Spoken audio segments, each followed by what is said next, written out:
Okay, this is lesson 62 where we get to work on square roots, which I actually find to be pretty fun once you get the hang of it. Okay, before we get started on finding square roots, I want to remind you, and the book wants to remind you, or even teach you if you haven't realized it before, that every positive number has one positive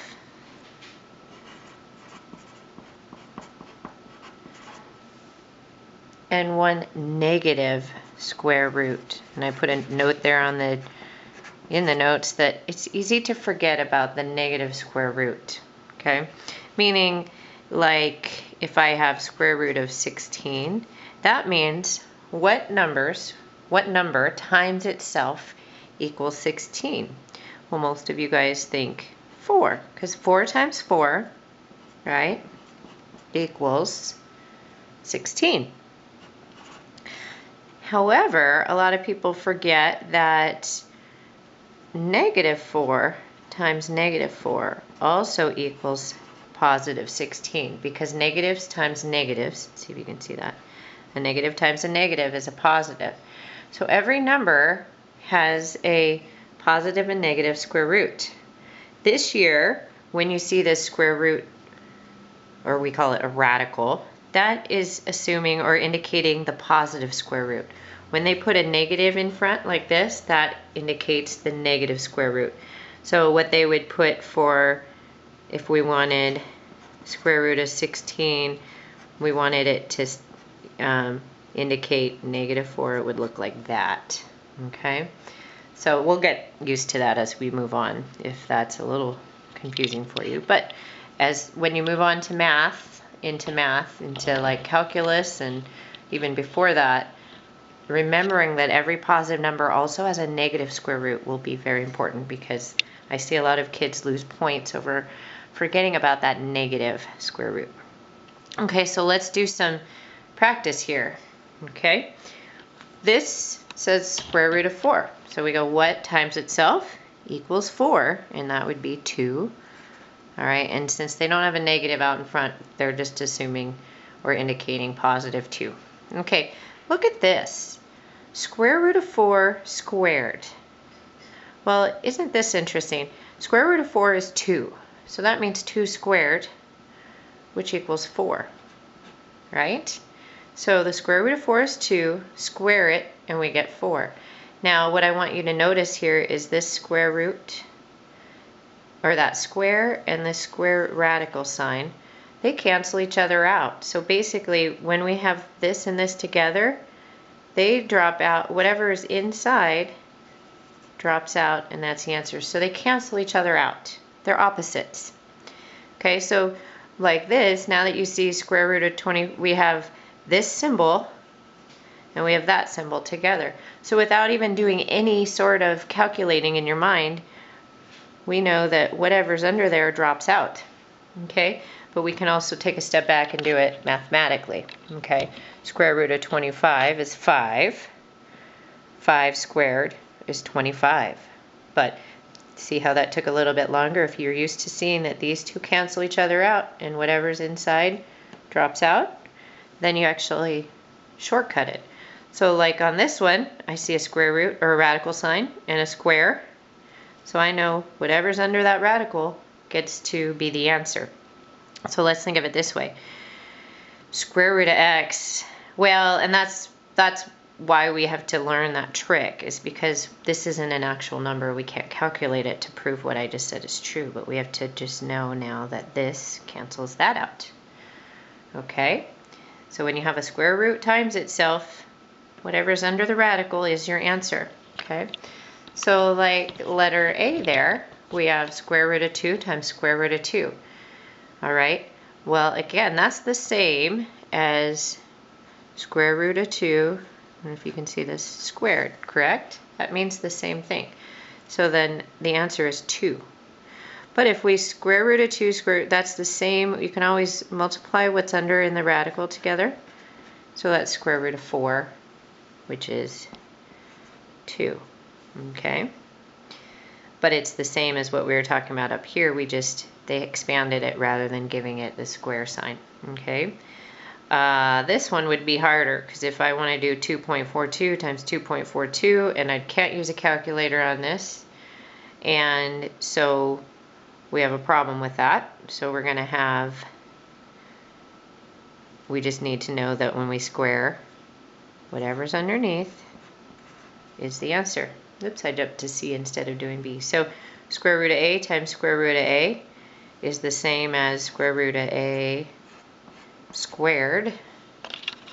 So the actual answer is A. So this is showing us some shortcuts for you.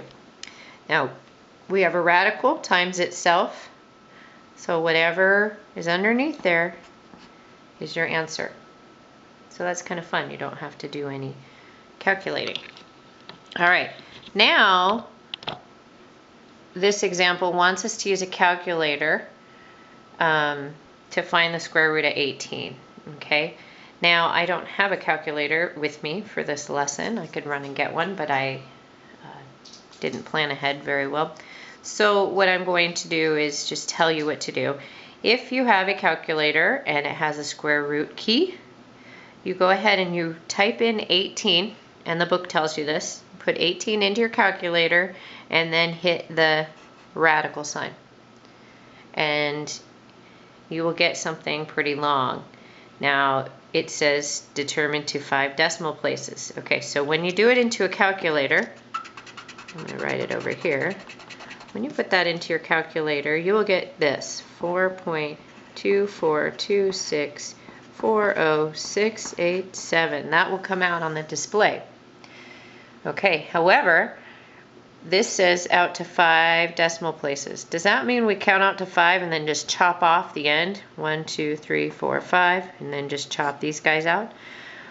That is almost what you do. However, we always have to look at the 6th number, or the one right after the place that we are rounding to, and we have to see if this number is big enough to affect that number.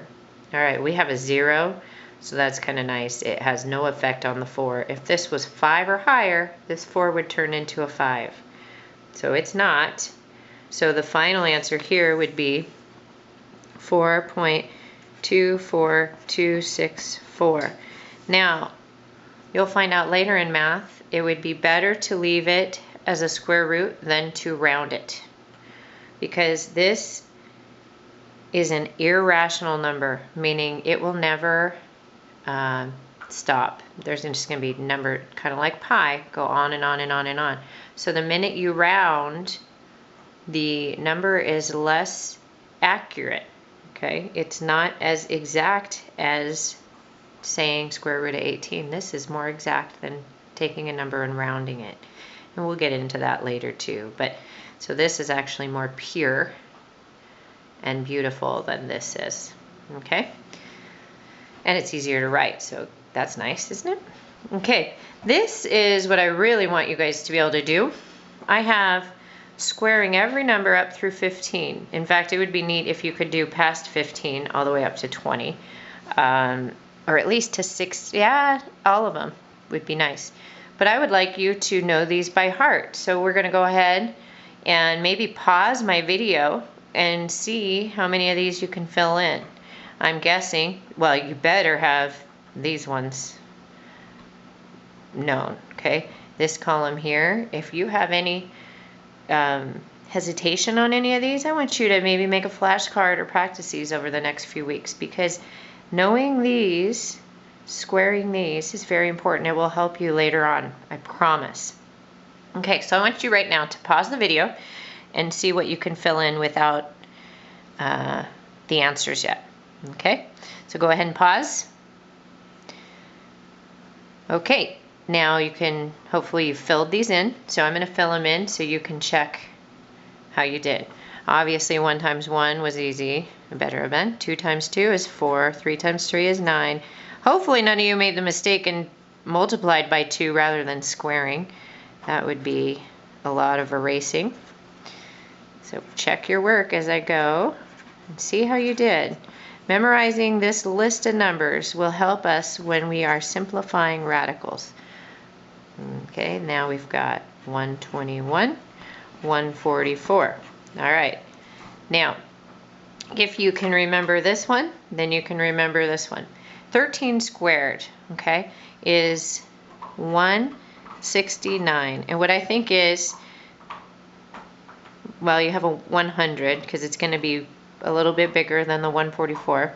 And double 3 is 6 and triple 3 is 9. So it's just a nice, this number seems to make sense to me when I have that 3 there, okay? But really just want you to memorize that.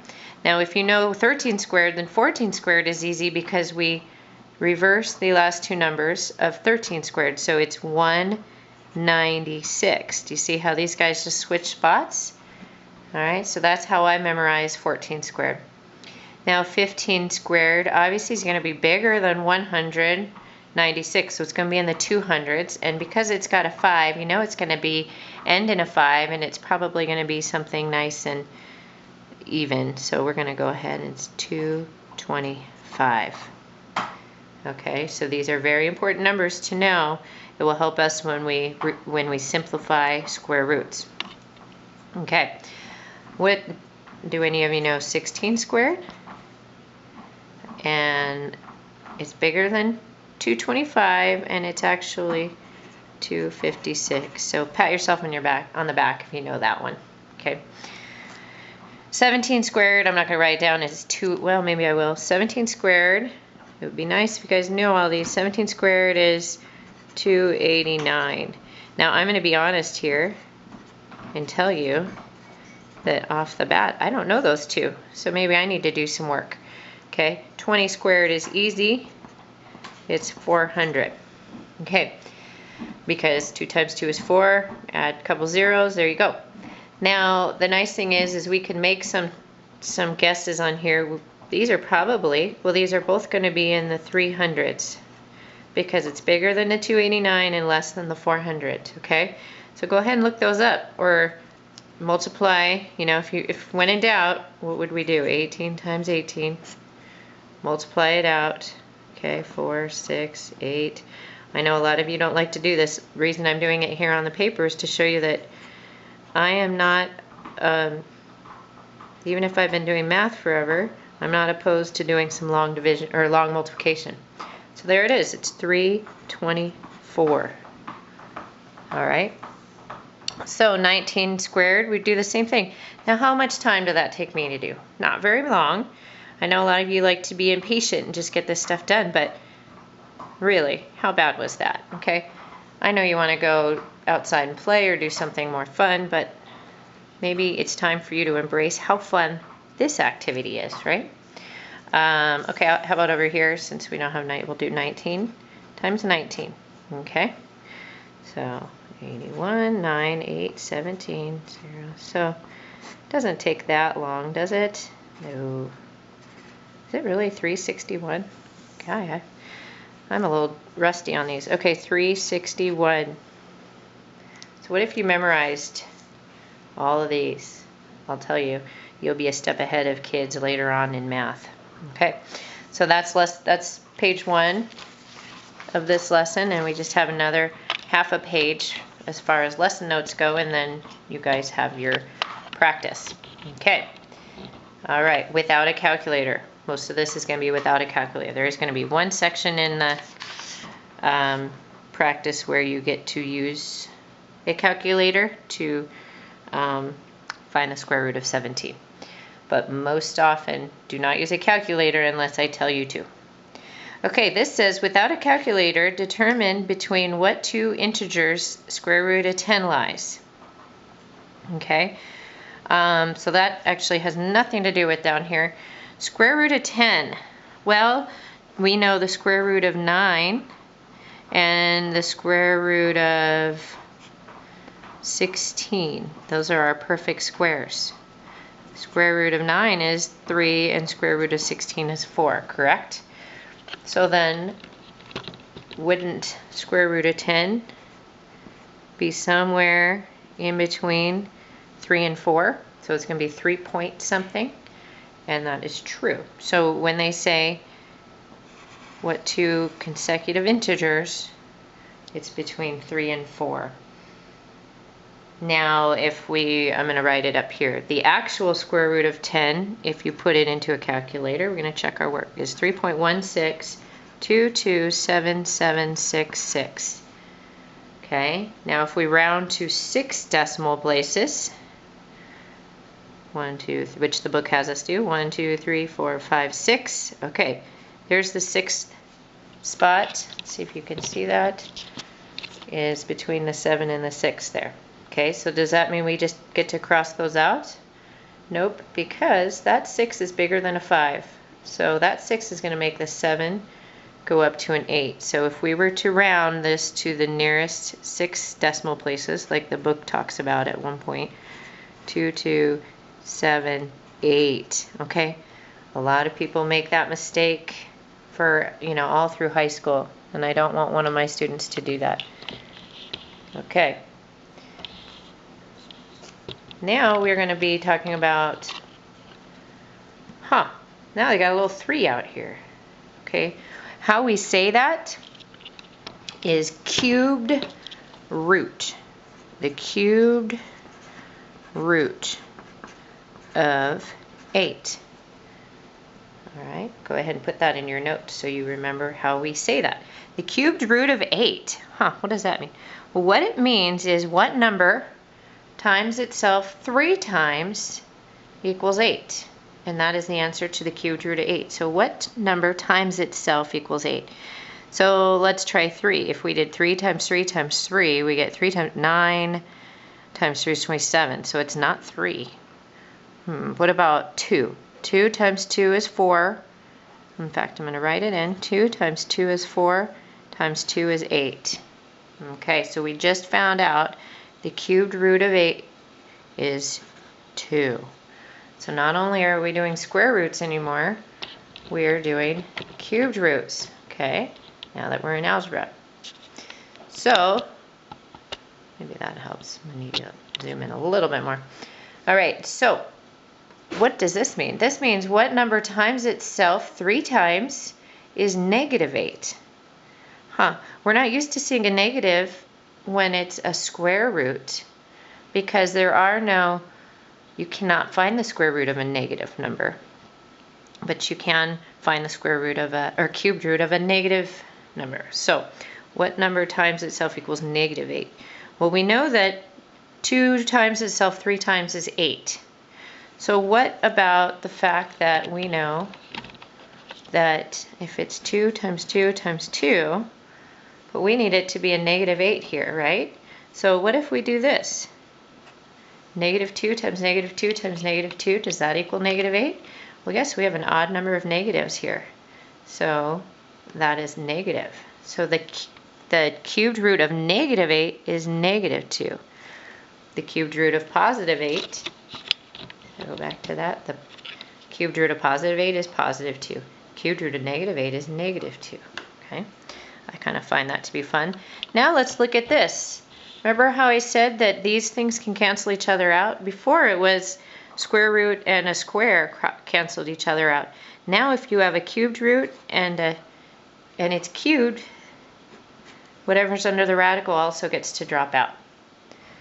All right, and then there's there is all the way up to infinity. You can have any number in here. This is the 4th root. See, I wrote that. This means the 4th root of x. So what that means is what number times itself 4 times equals x. Okay, but again, just like we said before, those two things get to cancel each other out, and whatever's underneath drops out and is your answer. I love things that simplify so easily. Okay, so now I want you to pause me for a second and see if you could figure out the answers to the cubed root of 8, the 4th root of 81, and the cubed root of negative 27. I want you to give those a shot. Pause it, and then, or pause it, give it a shot, and then come back and see if you've done it correctly, if you got the right answers. Okay? All right, so you should be pausing it now. All right, so hopefully you filled these in and you are unpausing me. And we're going to do the cubed root of 8. Well, that shouldn't be too difficult since we did it up here. What times itself 3 times equals 8 is 2. The answer is 2. The 4th root of 81. Okay, The fourth root of 81 is 3. Why is that? Because 3 times 3 times 3 times 3 equals 81. Here's the why. Here's what I do in my head. This is the answer. Okay, so the fourth root of 81 is 3. Okay, cubed root of negative 27. What number? When you have a negative on here, it probably means, well, it means that you're going to have a negative for the answer. So at least I kind of figured that out, because 3 negatives make a negative. What times itself 3 times equals 27? Well, the answer actually is negative 3. So why is that? It's because negative 3 times negative 3 times negative 3 equals negative 27. So here's our proof. Here's our answer. Okay, so these are the answers to those. Okay, the last thing is you're going to see stuff like this. It's going to get a little more wild. All right, this says, oh, these are, there's so many areas where we can make mistakes on this. I'm kind of sad I didn't give it enough space, but we'll give it a shot here. All right, evaluate. So we're going to have to piece this apart. Now it looks at first like it might not be too hard.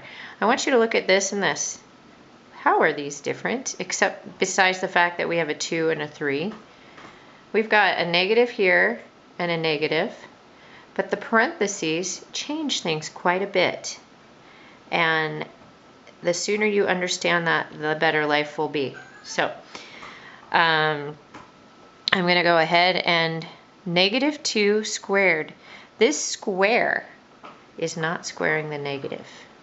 So what that really means is negative 2, or negative 2 times 2. Okay? It does not mean negative 2 times negative 2. So again, it's, and I know we've been working on these, but the answer to that is negative 4, okay? When we deal with the 3, the negative is squared. He gets to be included because of these symbols of inclusion. So in this case, the negative gets to be doubled as well. So it's negative 3 times negative 3, which is positive 9.